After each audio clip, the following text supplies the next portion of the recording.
So first of all, wow, what an episode, right? Episode right there. I mean, what's your just immediate takeaway? Wow. I mean, it was. They brought everything together so smoothly. I want to get y'all ready for this because the audience, as y'all know, is a big part of what we do with the POWERWatch DC after show. And so I want to just get y'all ready for this. I had an idea for a game called I Was Right, I Was Wrong. All right? So I want to tell y'all that now so you can be thinking about it for later when you have your comments. Because I know I have some things that I've been right and wrong about. All right? So I'll start and I want to see where you go with this. I was right, and I definitely want Greg to see this. I found our beloved Greg of VanDaBry. Greg said that Ghost was not robbing his own people in the stash house. And he said, I paused it 38 times. No, that wasn't him. It looked like that big head dude, but it wasn't him. Nah, it was him. And Ghost robbed his own stash house, and as quick as they showed it in the previews, I still knew it was them. So I was right about that. What I was wrong about, I think Greg may have been right about, but Patria definitely was right about. I think this was you who said this, was Kanan having a heart. Yeah. I said the dude was irredeemable. Yeah, So, so Adam, what do you think about Kanan's turn?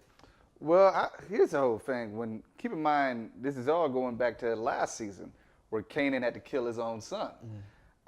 He had been so hard in prison. And keep in mind, he never really had a real connection with his son. He basically got out and, oh, there's his son. And he's all grown up, So he never really had a real connection. And when he killed him, he did feel a certain way. And he kept on telling everybody that he said, Ghost killed my son, and he believed that Ghost actually killed his son because in his mind it wasn't his fault that his son died. He put that all on Ghost. And it got really deep because initially he was hanging around Ghost's son and it was all about manipulating him to try to go in and get the money, but it started being a thing where, okay, he's actually bonding with the kid and they're doing things that father and son do, where normally father and son, they go ahead and they play catch with baseball, or they go ahead and they go hunting together. Well, with Tariq, he's going robbing together. He's doing he taught him, he gave him his first robbery when he stole the shoes and everything. Then they graduated up until where they're robbing houses, robbing his classmates' houses. And then they go ahead and even go a step farther where he says, okay, I'm gonna introduce you to your first action, your first woman. You know what I mean? I'm gonna go ahead and put that on you too. So we're gonna share that bond. All these bonding experiences, Yeah.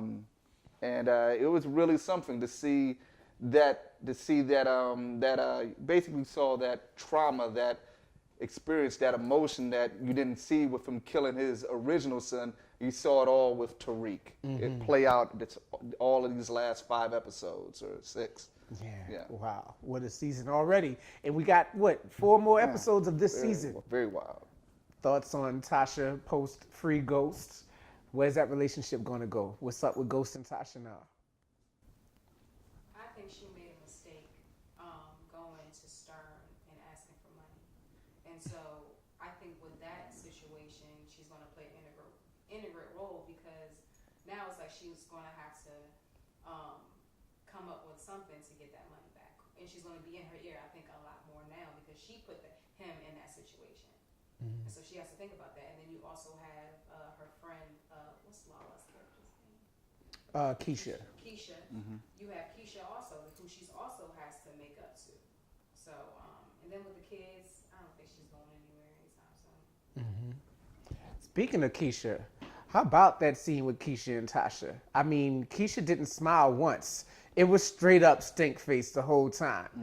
What's going to happen with that relationship? I mean, that was just raw. She's like, I want my shop back. Just like, I've never seen that face on Lala. Well, to me, it looked like a combination between being upset that she feels rejected by Tommy, because she feels that Tommy then went ahead and smashed her a couple of times and he done moved on. Now she's missing that vitamin D. Yeah, she's missing the vitamin D.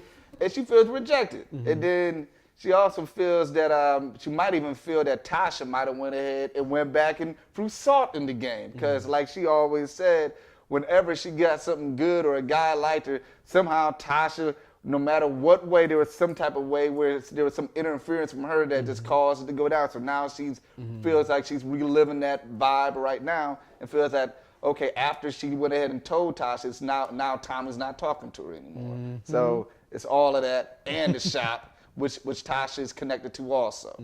So it's a lot of that right now. So she's like, I don't know what type of friend she has, but she's looking at her like, this girl might be a bad look for me all in all.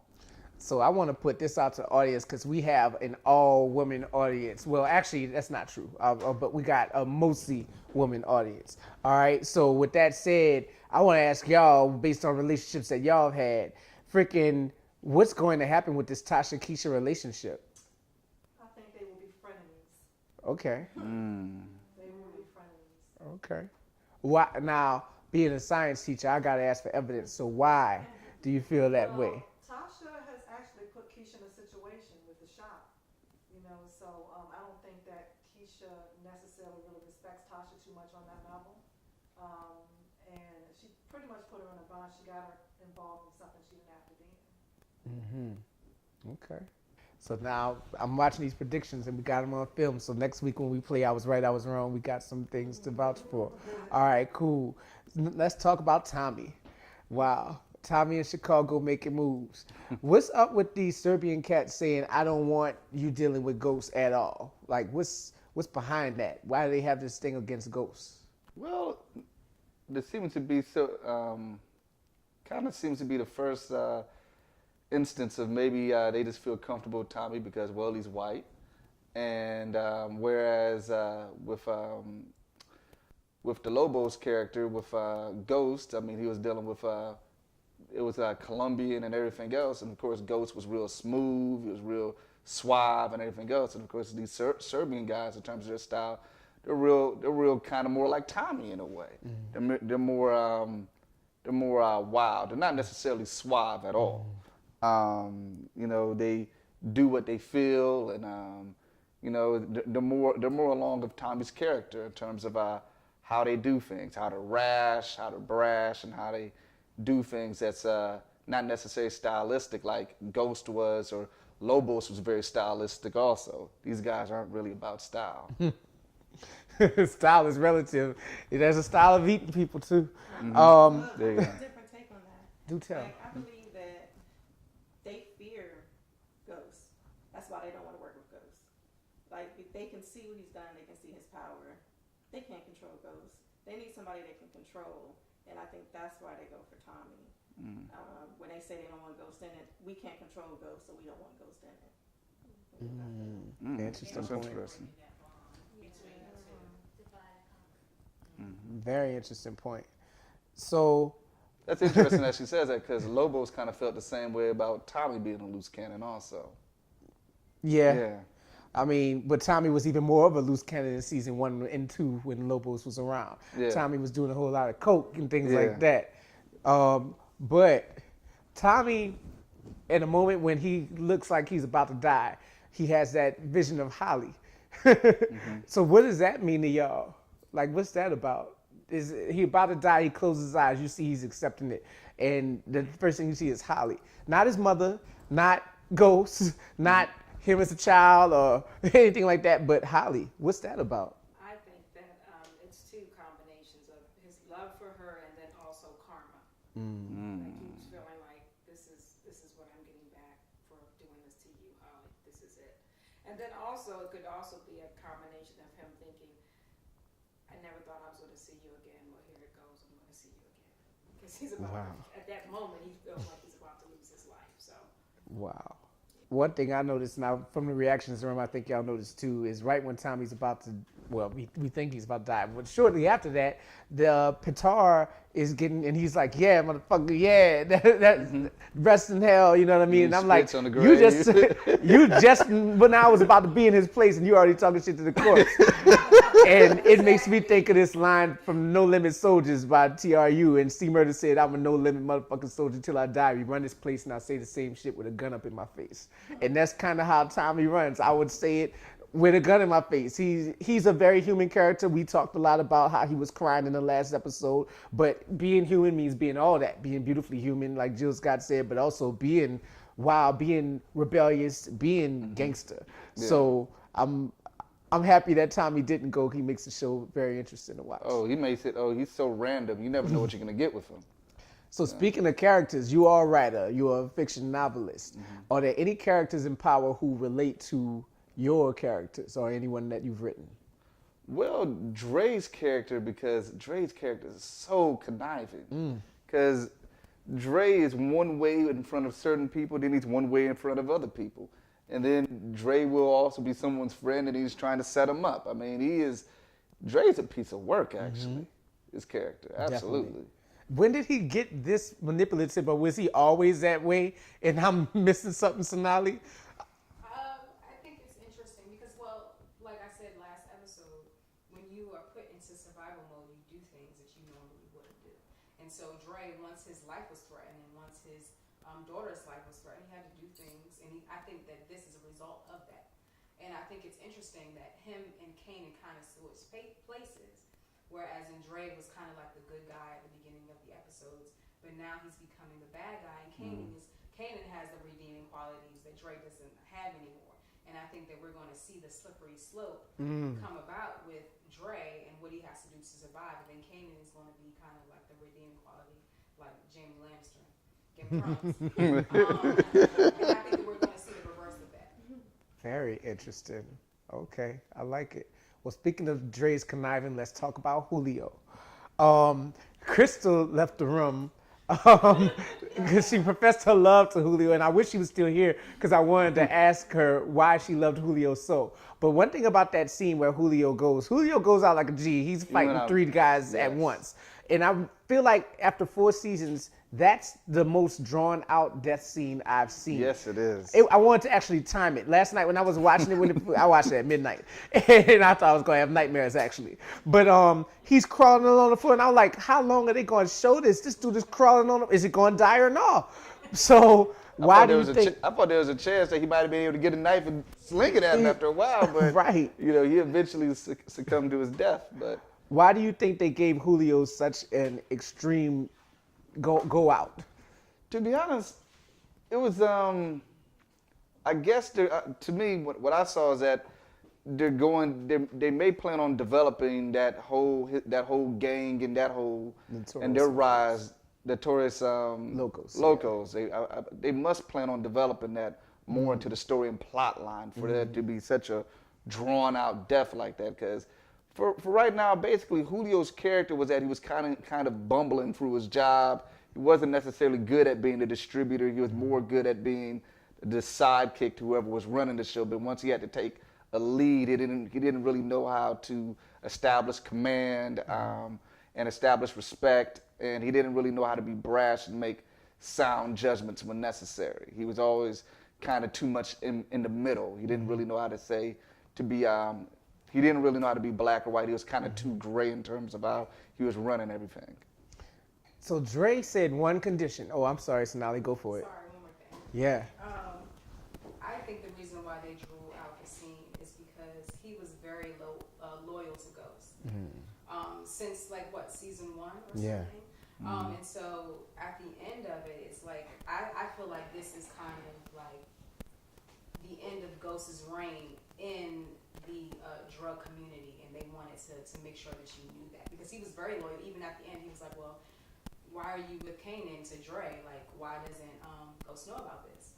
And so I think that he's very loyal to him, and this is kind of like, well, we'll see who at the end of the day becomes loyal to him and loyal to Tommy at the end. Good point.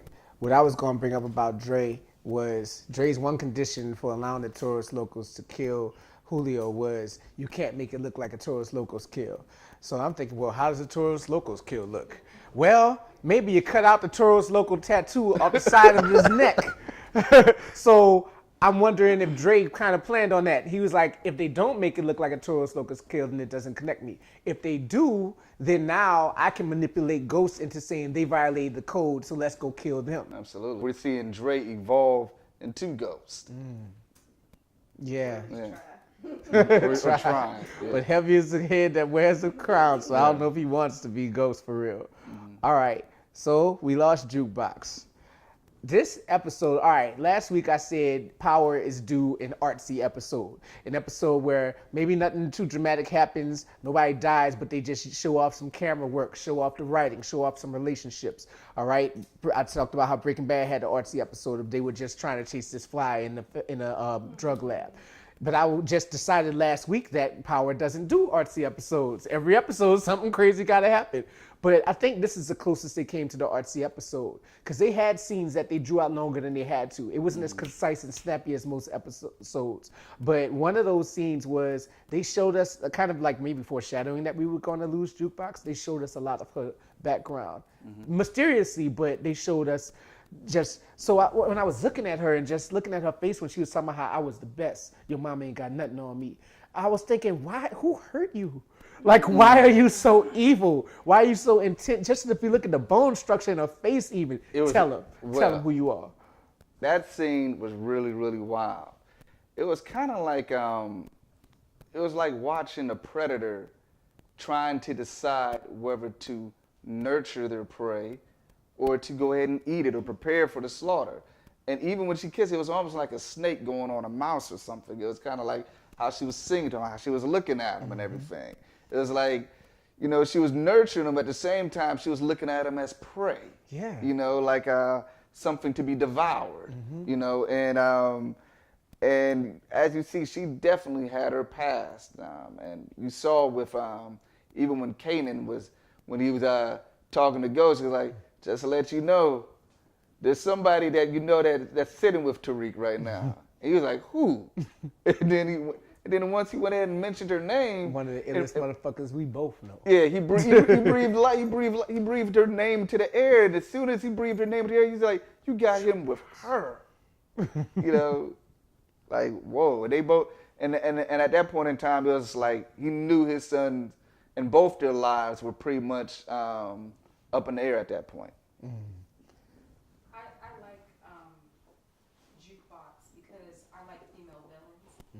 I don't know why we always ask the question or say, oh, you know, she must have been hurt previously. Because we don't do that to male villains. Like, male villains are just male villains. And we don't have those same type of attributes to female villains. Like, she's just a bad motherfucker. Why can't she just be, you know, who she is? So I kind of like, I'm upset that she died, but she had to go because Kanan ain't going. But I do like her as a female villain. Word. Patrice. Well, I had mentioned last episode that she was going to die because the scene, and that's just my intuitive spirit, that scene that they showed when Kanan came into the house and he was looking for Tyreek, and she came out of this dark area, like, oh, right then and there I said, oh my gosh, she's going to die. I felt it. And I mean, I said it too to you. I said she's going to be the next to go, and everybody was like, no. I think another gentleman said she's a ride or die. She's going to go to the end of the season or the series. And I was like, no. I felt that when she came out of the dark like that, that was it. The next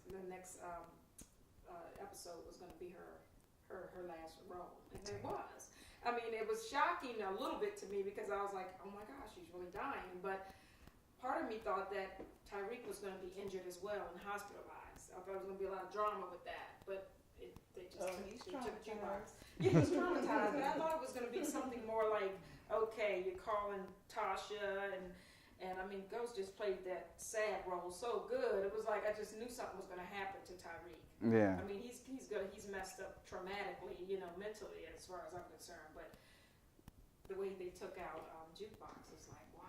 That was just like, I nailed it. I was like, my gosh. And that just showed so much heart with Kanan. Kanan really has respect for Ghost as much as they've been through. He didn't want to see Tyreek die. He didn't want to see him go. So. What I found interesting was that Jukebox, once she saw that they had switched and that it was now Ghost and Kanan were now together and she was on her own, at that point in time, she was like, well, everybody about to know everybody's hand now. You know, Tariq's about to know that you were playing him and that you're really Kanan, and Tariq's also gonna know that his dad is an extreme gangster. So she decided to go ahead and say, before I go, I'm gonna go ahead and take everybody with me in a certain sense, because there was 2-on-1. She kind of had a sense there's no way she was gonna be able to get both of them, because they both already had guns on her at this point in time. So. Yeah, Jukebox Boy. Whenever I hear his eyes on the sparrow now, I would think of that scene. So, any predictions for next week or for the rest of the season? Well, I think we're gonna see Kanan come back to a certain extent, because he definitely showed that whether or not how he feels about Ghost is one way, but he definitely feels a bond with Tariq. He feels a bond with Tariq, and I wouldn't be surprised, because keep in mind at this point in time, Ghost got a lot of issues going on. I mean, they left people alive at the safe house where they went ahead and robbed. So, to me, I thought they were supposed to kill them all if he was going to actually do that move. But they kept some of those people alive. So they're going to go back. They're going to tell Tommy, and I mean, what's going to happen there? I mean, he did a lot of money. So how does Ghost get that money back? He's going to have to get dirty again, all the way dirty. And one thing we're going to say is maybe he's going to bring the housing involved in the dirt that he's doing, and bring that in connection with the club, and maybe the housing might be another way to clean his money, because they need something else to clean their money at this point in time. Yeah. So, tell us real quick. Oh, actually, other predictions from the audience. Yes. I think that there's going to be a major split between Tommy and Ghost, because we haven't seen them together in several episodes. Like them communicating, him going to the jail. We haven't seen any of it. All season. And so I think that they're just setting us up for them to have a big split. And then there's a pressure from Chicago as well. Wow. Well, before we leave, could you tell us a little bit about what's going on with Adam Holloway and with your writing as a speculative novelist? Well, I have a production, or a book and an audio book that's going to be coming out. It centers around the area of the DMV area in Washington, D.C. in general, in which aliens come, and they come to the DMV area. And what happens is that they examine and they see people of melanin walking around this area, and they say, okay, they see something within their skin that they used to get high off of back in their former planet or whatever. So they're in the area. They're able to entrap people that have that melanin, and then they're able to get high off of it. But then they realize that it does actually go ahead and leave them vulnerable to being hunted and vulnerable to being seen. So they figure out the best way to go ahead and get the resource that they want, and they start using black collaborators also. So this book kind of goes into that. It kind of centers around the mindset of a collaborator, somebody that might have been involved in the slave trade, or if you're thinking in terms of the Holocaust, a capo that might have helped Nazis or something to that degree. But it goes in on that, and it goes in terms of what type of rewards people with that mindset are willing to go for. And it's just something that's just supposed to be really fresh for people nowadays, in terms of seeing what people are willing to do for certain items to go ahead and feel like they're validated by society. Okay. So is there a place where we can find your work? Well, that's going to be coming soon. It should be out in probably about a month or so. Okay. So Adam Holloway, ladies and gentlemen, and non-binaries, and we welcome you. We excited to have you. We excited to see what happens next week in episode 747. I just can't wait. Any last predictions or last comments or questions? Yes. I predict, and this is crazy for me, but it's going to be a very emotional, sexy scene between Ghost and Tasha due to the incident that took place with Tyreek. They're going to get together again, and it's going to be unbreakable this time. Okay. That's what I I see some heads shaking. It's good. I think Ghost was going to go home and was like, what you doing with my kids? Like, why didn't you know that he was with Jukebox this whole time? That's what I think it's like. He's going to blame her. Yeah. I do think he's gonna get with Tasha. However, I don't think it's gonna be stronger than ever. Oh, I think it is. Because I think everything he's been through in the last 2 episodes with and Angela Exonerated betraying him, and then him being locked up and actually going through all of that from killing the marshal, which is what's his name, Eddie Murphy. Charlie Murphy. Charlie yes. Murphy. Charlie Yeah. Murphy to being redeemed and getting out, and he's already was trying to inch closer to her, and she was like, no, I'm not having it. And then all of a sudden, surprise, his son is taken for ransom for money, that he had to go and kill off people in his own little clique. So now he's going to come one with it and be like, I really want out of this. He's going to talk her into it, and he's going to embrace her, and he's going to try to be close to her so that he can get back on track with his feelings as far as being strong, because that's his rock. Angela was never his rock. Yeah, I do believe he is going to do all of what you said, but I don't think it's going to be forever. I think it's going to be some more tragedy between the two of them as far as their relationship as we go along with the Power seasons. Okay. Well, the side piece ain't dead.